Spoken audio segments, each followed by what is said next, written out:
it does feel like there's a huge responsibility now, especially since this is literally shaping world history and geopolitics. It's not just about addiction and distraction, which is what a lot of this gets talked about. It's actually about how technology is the most invisible and significant political and cultural actor in the world right now.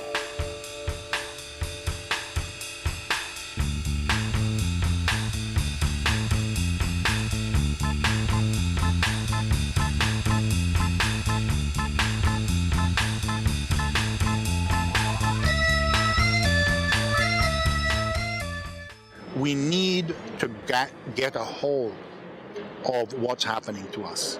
Some of what's happening to us is at the very base, in the economics, in the sense of identity and how we define community, but some of it is being channeled by media dynamics that are allowing a small number of unscrupulous politicians to whip up support, whip up anger, whip up hatred, and direct populations across the world toward an authoritarian, an illiberal majoritarian model at the expense of having genuine pluralist and open societies. That seems to me to be worth everyone's attention now. No. When you report fake news, which CNN does a lot, you are the enemy of the people. Go ahead. Mr. President. So hate speech and fake news, which go together often, they are part of human history since many centuries. And warfare, for example, always has been an essential element of hate speech and fake news. So people tried to make their case regardless whether these are facts or not. So it's not something new we are experiencing today. What is new, in fact, is that these kind of messages, they travel globally. They travel around the planet in no time. So this is a new dimension. It is something which is very present to many people, and that makes it more dangerous because they spread so far and so fast. Aujourd'hui, on se dit qu'il suffirait de démentir ces affirmations, mais l'expérience montre qu'une fois qu'une nouvelle erronée a circulé, le mal est fait, et même si on la dément, son effet pernicieux subsiste.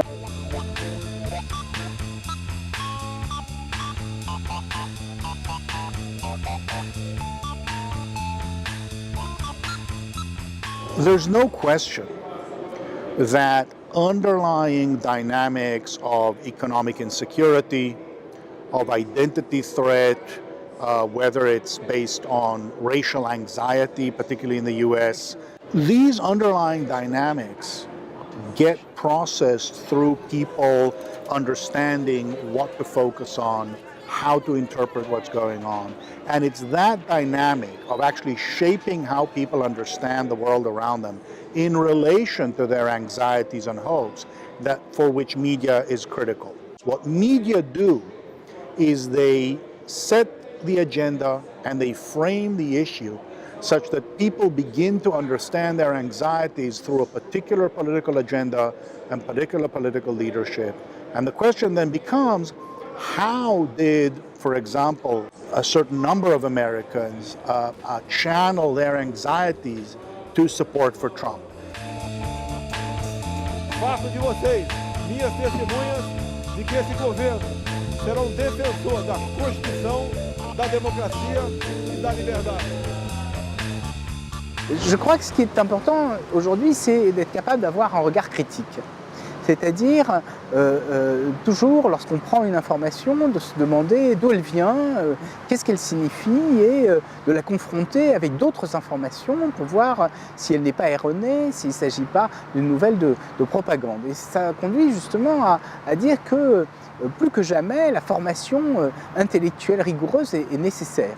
Au début de l'ère d'Internet, même au début de l'informatique, un certain nombre d'hommes politiques se disaient « c'est formidable parce que les gens vont pouvoir se former tout seuls ».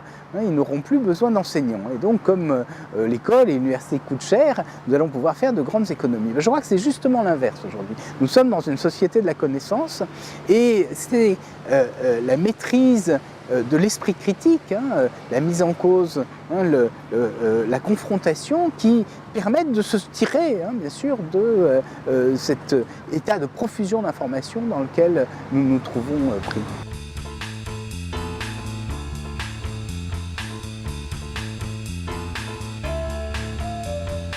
Say the last 30 years, we were talking about public sphere in singular.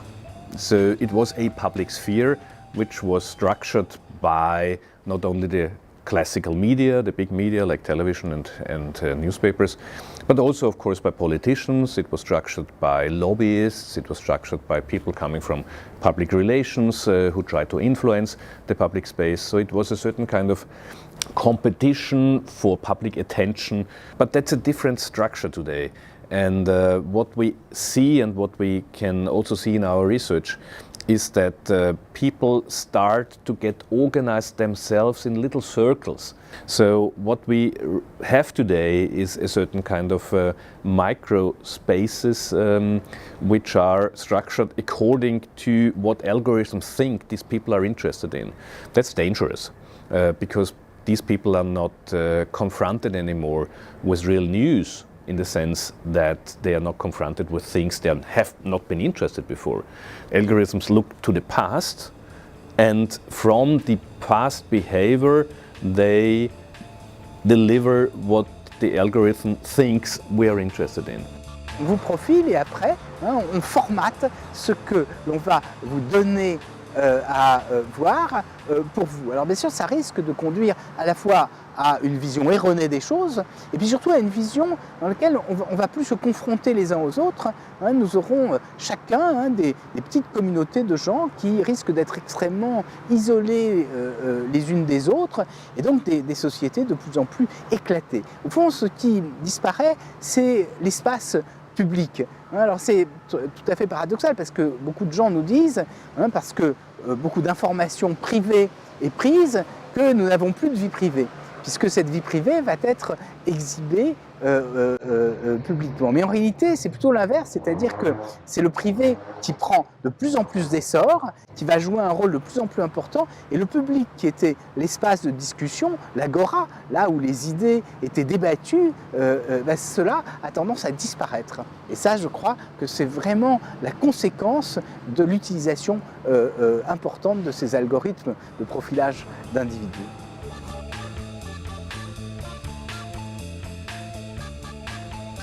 In New Jersey when she tripped over an open cellar door and then tumbled into the basement.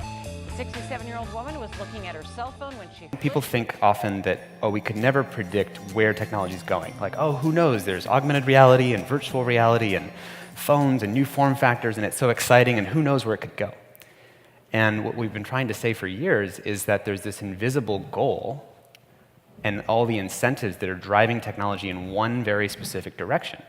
And that direction is really important to understand because it helps you predict the future. And that invisible goal is this race to capture human attention, right? There's only so much attention out there in the world, and we've always needed it, for TV, for radio, et cetera. But now that technology has this ability to pull on these different subtle levers of the human mind, we're getting better and better and better at manipulating the kind of human social animal. And when I was a kid, I was a magician, and so it really, that's important to understand. If you think about magic, right? Magic works on all human minds. It doesn't matter if you have a PhD. It doesn't matter what language you speak. It's a study of the limits and instincts of how human minds work. And the idea that there's things that a body of people, whether it's magicians or marketers or whatever, can understand about how the mind works, that work no matter what. It's like a banana works on a chimpanzee no matter what, because it's built into us. We're running evolutionary hardware. It's millions of years old. And so we have this technology environment which is evolving in this very specific direction of saying, how can I find out how to capture people's attention? And so it's like evolving and mutating new forms of bananas to pull us into, staying on the screen. And the problem is, as it gets better and better and better at giving us these kind of bananas or sugar or whatever rewards, it's disrespecting the other dimensions of human life. So whether it's, a parent whose attention needs to go to their kids, or to their spouse, or to the community. El bien abundante es la información, el bien escaso es el tiempo. El tiempo no crece, la información sí. Y nuestro tiempo de atención es muy corto. Estamos en 4, 5, 6 segundos como máximo a la hora de tomar una decisión digital de continuidad o no con un contenido. Es decir, es un tiempo muy corto, muy exigente, que nos hace sobrevolar de manera muy superficial con la información, de una manera muy acelerada y muy intuitiva, ¿no? Cuando hay tanta información y el tiempo sigue siendo el mismo, la tensión entre esta oferta y esta capacidad es una tensión muy intensa. Eso puede tener algunos riesgos para la democracia. La democracia necesita tiempo de pausa, de maduración, de reflexión, de debate, de análisis, de ver la perspectiva a medio y largo plazo. En fin, la política democrática necesita tiempo, justo el que no tenemos. Y la información está generando un clima de aceleración, ¿no?, que creo que nos acerca cada vez más a un concepto de democracia instantánea, ¿no?, que no tanto el de democracia representativa.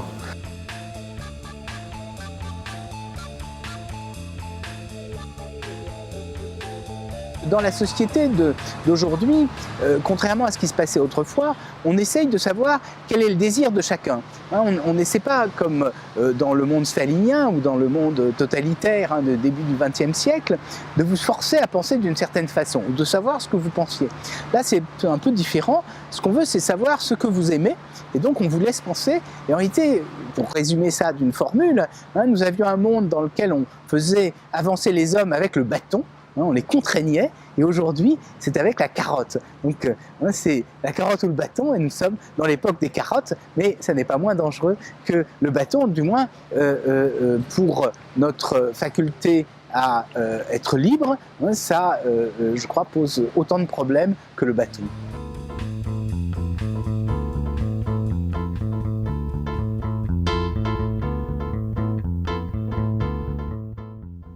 My name is Christopher Wiley. I'm a data scientist, and I helped set up Cambridge Analytica.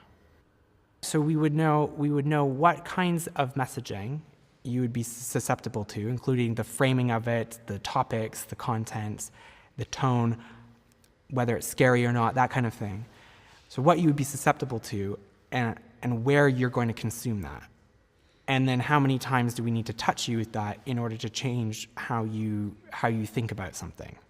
In addition to having, data scientists and psychologists and strategists, they also have an entire team of, creatives, designers, videographers, photographers. They then create that content.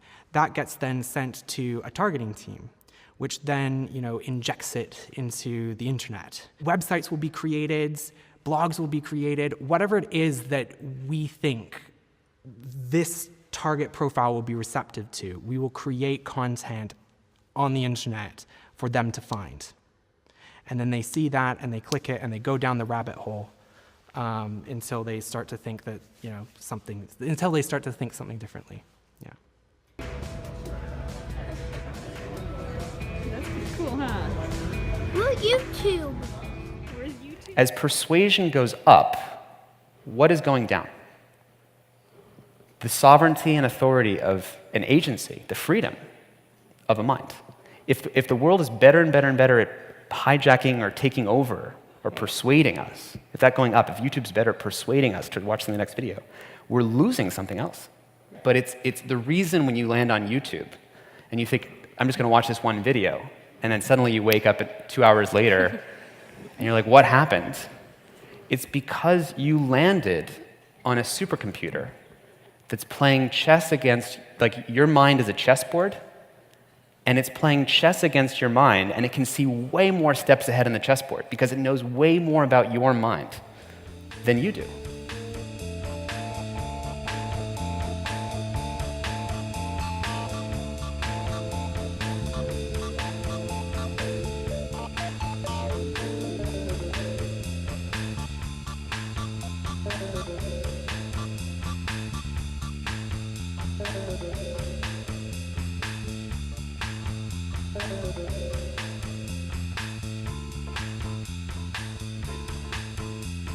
We didn't take a broad enough view of our responsibility, and that was a big mistake.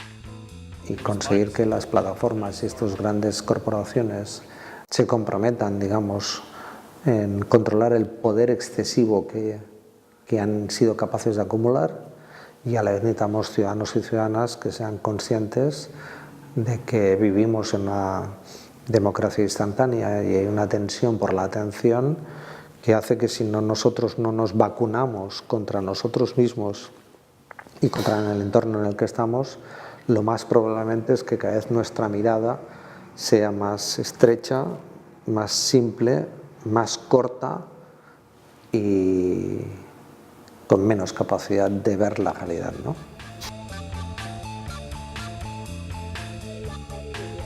I am concerned about this, and the reason I have lost sleep and what makes it personal is having this understanding and a belief that we're not as in control as we think we are, which is a hard thing to accept.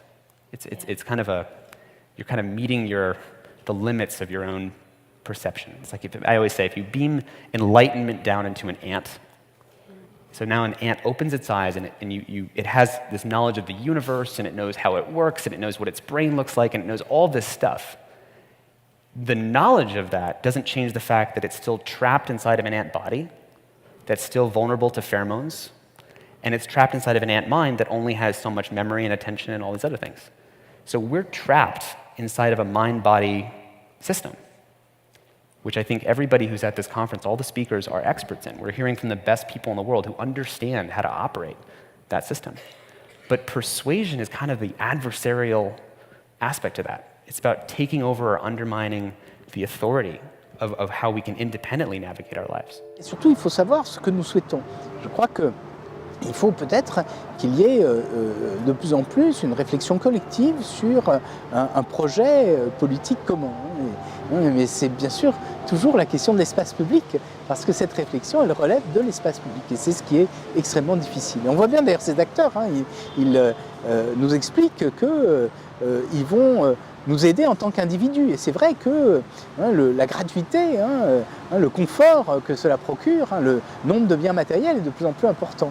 Mais peut-être que justement, il faut que nous soyons convaincus que la liberté est peut-être plus importante que simplement les biens matériels.